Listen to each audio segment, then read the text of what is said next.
À 2 semaines de Noël, la maison de Monsieur John était pleine de vie.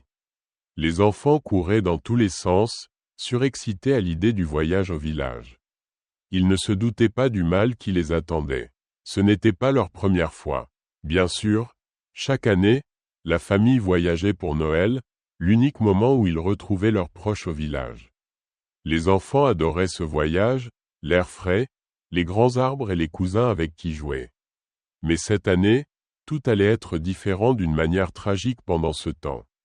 La femme de Monsieur John lui était occupée à préparer les valises et à cuisiner des collations pour le voyage. Elle aimait tout organiser à l'avance pour être sûre de ne rien oublier.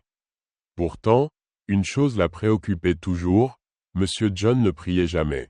« John, s'il vous plaît, prenez juste 2 minutes pour prier, » dit-elle en pliant des vêtements. Monsieur John, agacé, lui fit signer de la main comme pour chasser une mouche. « Ouh, arrête de me déranger. Dieu sait déjà que je vais voyager. Pas besoin de lui rappeler de nous protéger, » répond-il en riant. Le cœur de Hu était lourd. Elle regarda son mari et saisit la tête. « Pourquoi ne comprends-tu pas ?» murmura-t-elle elle-même. Les enfants avaient pris l'habitude de copier leur père quand Hu se mettait à genoux le matin pour prier, les plus grands traînaient des pieds en grognant. « Maman, pourquoi on doit prier tous les jours? C'est ennuyant. » Malgré tout, Hu ne cessait de prier, même quand on se moquait d'elle, elle continuait. Demandant à Dieu de protéger sa famille, mais au fond d'elle, elle espérait que Monsieur John se rejoigne à elle ne serait-ce qu'une fois. La maison était remplie de rire et d'excitation, les enfants parlaient sans cesse de ce qu'ils allaient faire au village. Monsieur John souriait en voyant leur joie, mais Hu restait silencieux, observant sa famille.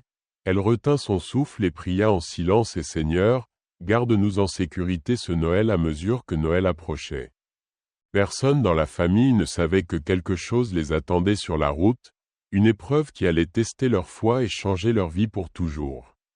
Un soir, alors qu'il rentrait du travail, Monsieur John pensait au voyage à venir. En tournant au coin d'une rue, il aperçut une vieille femme au bord de la route, faisant signe pour demander de l'aide. Elle portait un pagne serré autour de la taille et un petit panier dans la main. Monsieur John ralentit et s'arrête à sa hauteur. « Maman, où allez-vous » exigea-t-il en se penchant à la fenêtre. « Mon fils, dit-elle d'une voix fatiguée, je vais à la rue suivante. Pouvez-vous m'y emmener, Monsieur John ?» Hocha la tête. « Montez, maman. » La vieille femme monte dans la voiture et s'installe tranquillement. Pendant un instant, ils roulèrent en silence. Seuls les bruits du moteur et le chant lointain des grillons se faisaient entendre. Puis la vieille femme racla doucement sa gorge et dit, « Mon fils, j'espère que tu ne seras pas en colère si je te dis quelque chose. » La vieille femme continue calmement. « Ce que je vais te dire est très important. Mon fils, » Monsieur John la regarda curieux, « qu'est-ce que c'est, maman ?»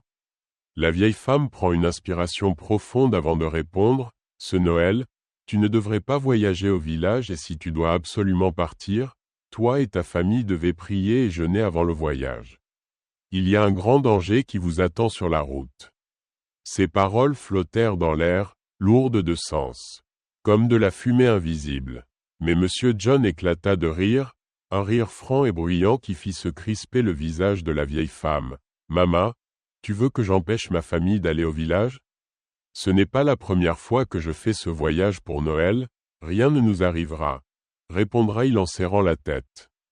La vieille femme le regardait, ses yeux sombres et sérieux. « J'ai dit ce que j'avais à dire, la décision te revient maintenant, mon fils. » Quand ils arrivèrent à destination, Monsieur John arrêta la voiture.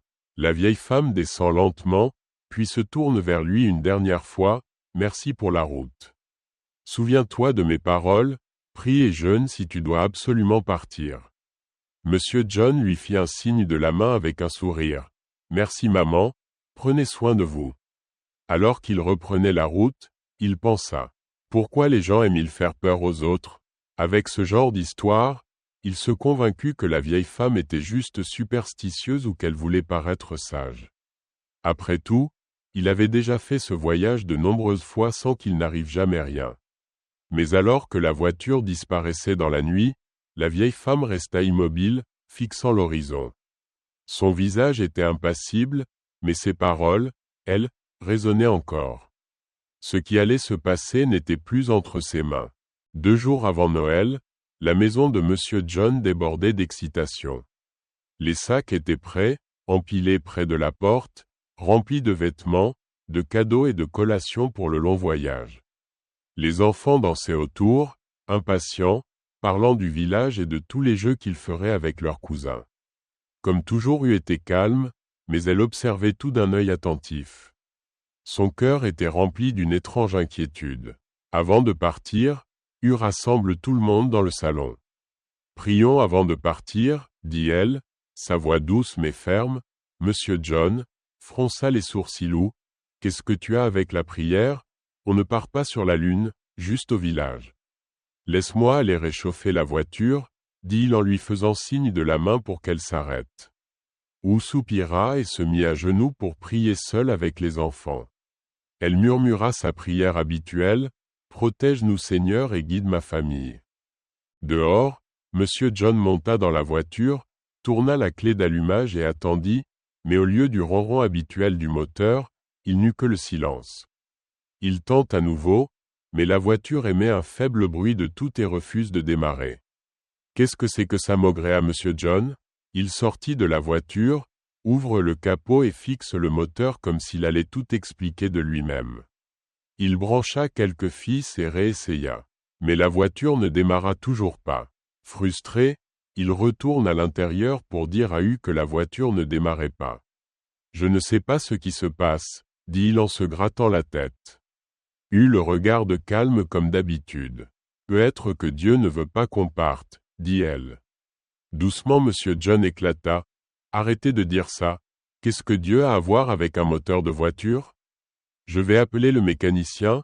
Le mécanicien arrive rapidement. » Sa boîte à outils faisant du bruit, il inspecta la voiture pendant quelques minutes avant de se relever et de secouer la tête. « Le moteur a claqué, » dit-il. « Cette voiture ne bougera pas tant que ce n'est pas réparé. » La bouche de Monsieur John tomba ouverte, claquée. « J'ai conduit cette voiture hier et il n'y avait rien de ce genre. » Le mécanicien haussa les épaules. « Parfois ces choses arrivent, monsieur. Je ne peux rien faire de plus. » Il sourit faiblement et Dieu sait pourquoi, dit-elle, la voix stable. Mais Monsieur John ne voulait rien entendre et Dieu sait pourquoi, répéta-t-il sarcastiquement. Et maintenant qu'est-ce qu'on fait? On va juste rester ici et annuler Noël? Demanda Hugh. Elle ne dit rien d'autre, regardant son mari tourner en rond comme un lion agité.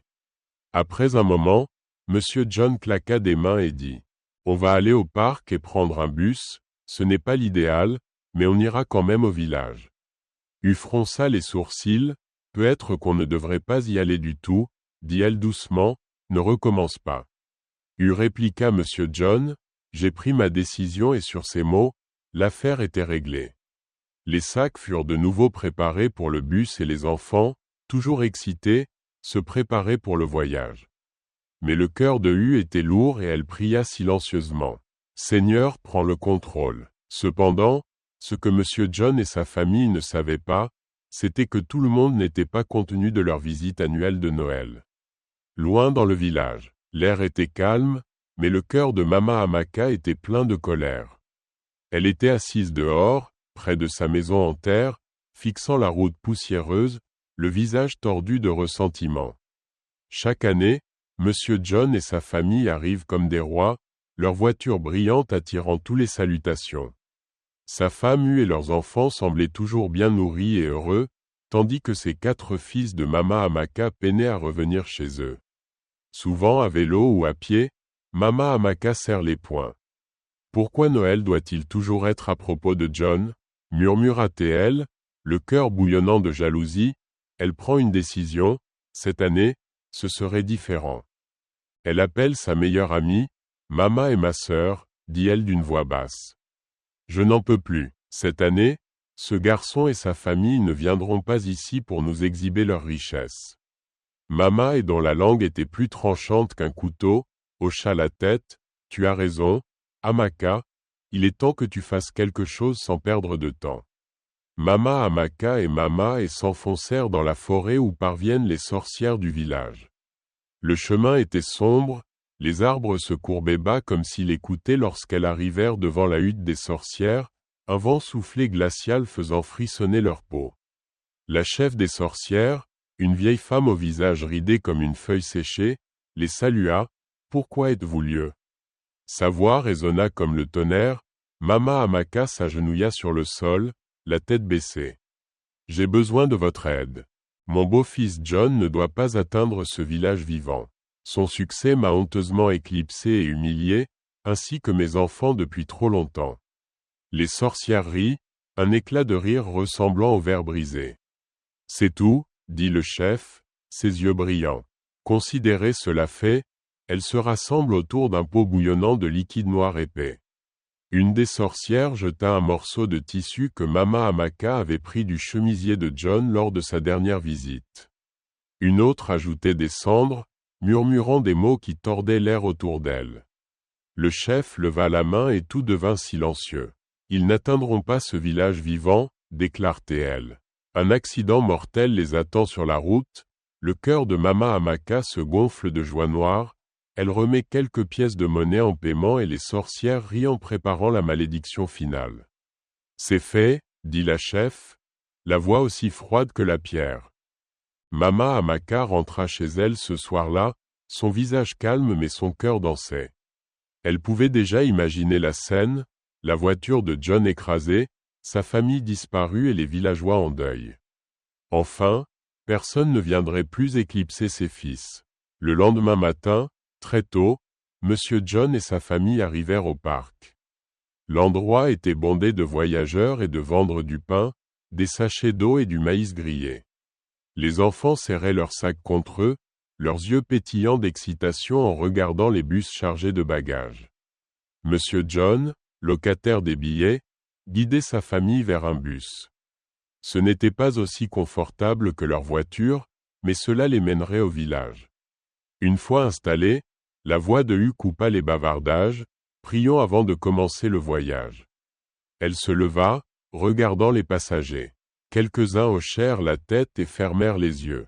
Tandis que d'autres la regardaient en murmurant entre eux, le visage de Monsieur John vira au rouge, le assit. « Toi, chuchota-t-il, il furieux, tu m'embarrasses, ce n'est pas une église, c'est un bus public. » Mais Hun ne l'écouta pas. Elle ferma les yeux et déclara d'une voix ferme, « Seigneur, protège-nous durant ce voyage, couvrez ce bus et chacun de ses passagers. » Amen. Quelques passagers répondent doucement, « Amen », tandis que d'autres levaient les yeux au ciel. Monsieur John saisit la tête, murmurant, « Elle ne changera jamais. » Le bus démarra bientôt, le bruit de la ville s'estompant peu à peu. Les enfants riaient et montraient du doigt des paysages au bord de la route. Monsieur John, bercé par le mouvement du bus, finit par s'endormir, sa tête reposant contre la fenêtre. Tout semblait paisible. La route s'étirait devant eux et le ronronnement du moteur emplissait l'air. Mais alors qu'ils atteignaient le milieu de leur voyage, tout bascula. La voix du chauffeur déchira le calme, « Les freins ne fonctionnent plus. » Cria-t-il, ses mains croustillantes sur le volant. La panique éclata dans le bus. Les passagers hurlaient alors que le véhicule devenait incontrôlable, zigzagant dangereusement d'un côté à l'autre de la route. Le chaos et le silence ulcéra ses enfants contre elle, ses lèvres murmurant une prière silencieuse. Devant eux, un énorme camion-citerne se dressait, bloquant presque toute la route. Le chauffeur du bus luttait désespérément pour reprendre le contrôle, mais c'était inutile. Le bus fonçait droit vers le camion, les pneus crissèrent, les hurlements des passagers remplissèrent l'air. Le temps semble ralentir. La voix de Hu s'élève au-dessus du chaos et « Seigneur, sauve-nous » Puis, dans un fracas assourdissant, le bus percuta le camion-citerne, le métal se froissa, le verre éclata et le monde bascula dans un silence lourd dans le village. Loin de là, dans le village, le vent portait la terrible nouvelle, la murmurant à des oreilles impatientes l'accident qui avait survécu. Comme un feu de brousse, la rumeur se propagea avant même que le soleil ne se couche. Le village entier était au courant, des groupes se formaient, les gens murmuraient, prenant la tête avec tristesse. Tu as entendu, John et sa famille ont eu un grave accident. Mama Amaka entendit elle aussi, elle s'effondra au sol, hurlant de douleur. Son pagne se dénoua, tandis qu'elle battait sa poitrine. Go mon fils, mes beaux enfants, qu'avons-nous fait pour mériter ça? Cria-t-elle sa voix remplissant l'air. Mais au fond d'elle, une sombre joie dansait, son plan avait fonctionné, maintenant personne ne viendra éclipser mes fils, pensa et elle, ses larmes n'étant qu'un masque. Sur le site de l'accident, les secours arrivèrent enfin parmi les débris, Hu et ses enfants furent retrouvés secoués. Mais indemnes, pas une égratignure sur leur peau. C'était comme si une main invisible les avait protégés. Monsieur John, en revanche, n'eut pas cette chance. Assis à l'avant, il avait subi toute la force de la collision. Ses jambes étaient écrasées, il était en vie, mais ses jambes un souffle de vie. Les secouristes se précipitèrent pour emmener Monsieur John à l'hôpital. Sa famille suivante de près, leur cœur lourd, mais reconnaissant qu'il respire encore à l'hôpital, il s'agenouilla près du lit de son mari. Ses enfants, blottis autour d'elle, la regardaient prier, des larmes coulant sur ses joues, et Seigneur, tu nous as sauvés de cet accident. S'il vous plaît, ne prends pas mon mari, laisse-le vivre. Les blessures de Monsieur John étaient graves. Les médecins travaillèrent toute la nuit pour le sauver. Au matin, il était réveillé faible, mais vivant. La nouvelle de sa survie se répandit rapidement et le cœur de Hu se remplit de gratitude. Une visite inattendue plus tard dans la journée, une vieille femme entre dans la chambre d'hôpital. C'était la femme âgée que Monsieur John avait eu une idée quelques jours auparavant. Ses pas étaient prêtés, mais sa présence imposante. Elle s'arrête près du lit, ses yeux emplis d'une sagesse mystérieuse. « Tu te souviens de moi » demanda-t-elle. Monsieur John hocha faiblement la tête. « Oui, maman. » La vieille femme s'assit doucement et prend la parole. « Je t'avais dit de ne pas aller au village pour Noël. Je t'ai évité de prier et de jeûner, mais tu n'as pas écouté. » Elle serra la tête, sa voix douce mais ferme, « Si ce n'était pas pour les prières de ta femme. Toi et tes enfants ne seriez plus de ce monde. » Les yeux de Monsieur John s'écarquillèrent remplis de regrets et de gratitude. Toujours le premier à l'église, sa voix la plus forte pendant les chants de louange. Quant au village, Monsieur John ne revint plus jamais pour Noël. Le souvenir de ce qui s'était passé et la trahison de sa belle-mère le tenaient éloigné. Ce n'est que des années plus tard, après le décès de Mama Amaka, qu'il retourna dans le village. Cette fois, avec un cœur humble et un esprit rempli de gratitude, l'histoire de l'accident de Monsieur John et de sa survie miraculeuse se répandit dans tout le village. Elle devint une leçon pour beaucoup, un rappel que la prière est la plus grande arme contre les dangers invisibles et que tout le monde ne se réjouit pas de ton succès. J'espère que vous avez apprécié l'histoire. Si c'est le cas, aimez la vidéo, commentez ce que vous avez appris de ce récit et n'oubliez pas de vous abonner à la chaîne pour d'autres contes fascinants comme celui-ci. Merci.